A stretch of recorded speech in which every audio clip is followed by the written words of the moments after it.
Fala, seres humanos! Sejam todos bem-vindos para mais uma pílula literária aqui na Toca da Leitura. E o tema de hoje é parnasianismo. A escolha de uma forma fixa de poesia, o soneto, cuja origem remonta ao século XIV, evidencia não só a contenção emotiva, mas também a preocupação formal do poeta. Essa preocupação formal aparece também na construção das rimas, como a rima rica.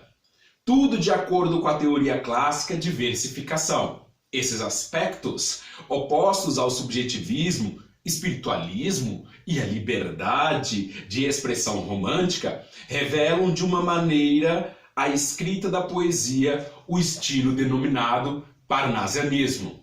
E é com a definição de estrutura de Faraco e Moura em literatura brasileira que iniciamos mais uma pílula literária.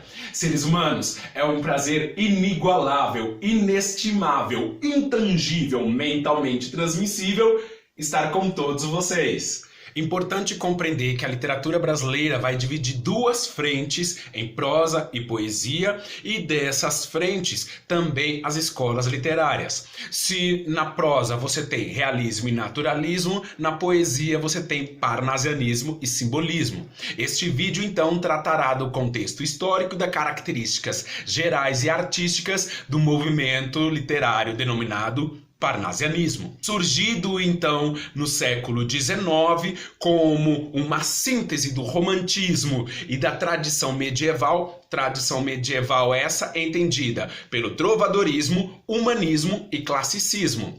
Esses princípios vão fazer com que este movimento literário retome a arte greco-romana, principalmente nos seus sentidos de geometrização e forma, estrutura.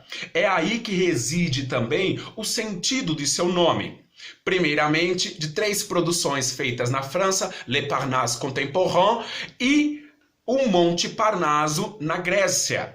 Monte esse do patrono deste movimento, o deus Apolo. Apolo que será, na tradição da estética literária, dos estudos da estética artística, como aquele que concede a forma, a estrutura, o formato. Esse talvez que seja o elemento essencial do parnasianismo, a forma. Temos que lembrar que o mundo está em ebulição, principalmente depois ali das revoluções francesas. E é na França que nós iniciamos o sentido de entender essa ebulição social e cultural que acontece no mundo. Primeiro, Paris vai simbolizar este mundo moderno, trazendo novas formas, principalmente no corpo. Mulheres, elas que serão as que irão sentir melhor isso na pele. Literalmente. Olha o espartilho surgindo aí. Vejam esse processo evolutivo. Nós temos em 1890, depois 1902, 1906 e 1910, aonde perde-se o espartilho, mas ainda mantém-se a forma. Vejam aí o corpo da mulher sendo moldado por esta modernização. Mas também as cidades vão se modernizar, está em ebulição, um monte de gente por conta da expansão dos centros urbanos e das fábricas. A Revolução Industrial trouxe muita gente para esses centros urbanos. A valorização do bom gosto, do requinte desta nova classe, que é a burguesa, não podemos esquecer, ela ascendeu ao poder pós-revoluções e traz também esses novos padrões. Surge aí a Belle Époque. Ela vai influenciar, por exemplo, não somente o parnasianismo na literatura, mas também uma nova ordem de estética para as artes plásticas, que será... Esqueci agora, gente. Qual é o nome do movimento? Surrealismo, movimento que surge na Belle Époque e junto com o parnasianismo, influenciado por conta dessas novas formas do homem ver o mundo. Vejam em algumas obras, nós temos aí O Sonho, do Rodin, depois Paul Gauguin com Retrato da Amante Menor de Idade. Esses dois quadros representam bem essa nova esfera da concepção surrealista que a Belle Époque vai produzir nos artistas das artes plásticas. Aqui no Brasil, nós não podemos deixar de recordar que também está em ebulição, principalmente por conta dos movimentos abolicionistas. Tardio, né?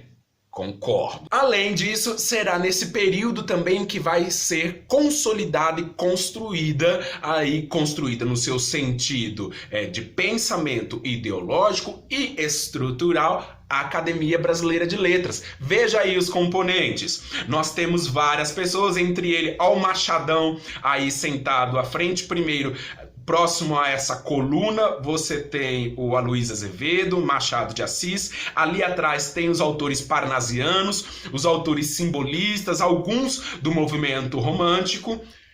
Essa galera, essa patota, é tudo amigo. Os parnasianistas, os simbolistas, os realistas, os naturalistas, tudo se conhece, tudo ali conversa. O que você está fazendo hoje? Eu tô escrevendo um romance assim, assado, com umas ideias científicas lá da Europa, E o outro, eu tô produzindo uma poesia, eu gosto de uma forma, parecendo uma escultura, quase que um templo grego. Aí o parnasiano conversando, e o simbolista, eu tô viajando, gente. Tô dando uma viagem aqui gostosa, né, colocando vários símbolos na minha poesia. Atenção para as características principais. Atenção, seres humanos, para as 5 características essenciais do movimento literário. A quinta característica que nós trazemos sobre o movimento parnasiano é o preciosismo, no qual o autor vai focalizar a sua descrição poética num objeto, num detalhe. Cada objeto é singularizado dentro de uma estrutura de rimas raras e ricas, no sentido de que o autor não quer apresentar o que ele sente ao ver aquilo, mas ele quer descrever. Por exemplo, a minha caneca da Mafalda, o autor iria então descrever a caneca e não falar o que ele sente ao ver a caneca da Mafalda. 4. A objetividade e impessoalidade. O autor apenas descreve o objeto, reafirmamos. Ele não desconstrói ele no sentido de trazer a sua percepção, a sua objetividade, mas tenta demonstrar muito mais próximo do real, mesmo quando tem um sentido filosófico no objeto que ele está descrevendo. Nesse sentido, ele não traz a sua maneira pessoal de ver, mas uma maneira quase universalista.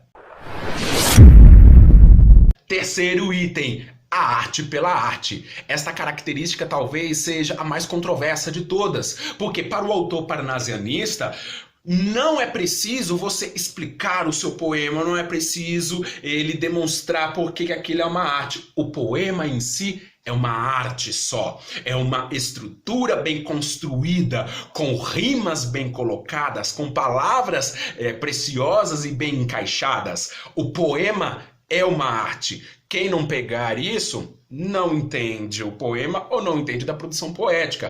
Sou até um pouco pedantismo do autor parnasiano. E porque o sentido é a arte pela arte. A característica segunda que nós recordamos é o culto à forma. O autor, ele quer produzir um poema que tenha uma métrica perfeita, bem construída, bem delimitada, sem exagero nessa forma, uma contenção. Ele vai lá, escreve, reescreve, até atingir o seu objetivo de perfeição, aproximando do sentido clássico aí da forma da geometrização que os gregos e os romanos já produziam. Assim, a métrica, a rima, a palavra bem medida, a correção gramatical serão os elementos essenciais para esse autor.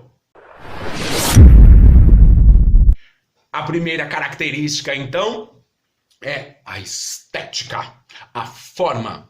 E a forma melhor absorvida para o autor parnasiano será o soneto. O soneto, para este autor, vai ser visto como algo perfeito, bem construído, milimetricamente delimitado, né, com frases, estrofes em decassílabos, com rimas ricas, palavras raras. É nesse sentido que o autor, então, absorve lá o soneto criado por Petrarca e coloca como representação da forma perfeita nas poesias parnasianas. Pensamento de corrida. Chegar em casa eu tenho que terminar de ler o livro Os Conceitos, terminar a planilha do mestrado. Ai, é tanta coisa. Ai, fazer comida e lavar roupa são os mais importantes. Se eu caísse morto aqui agora, quanto tempo será que demoraria para alguém me encontrar, hein?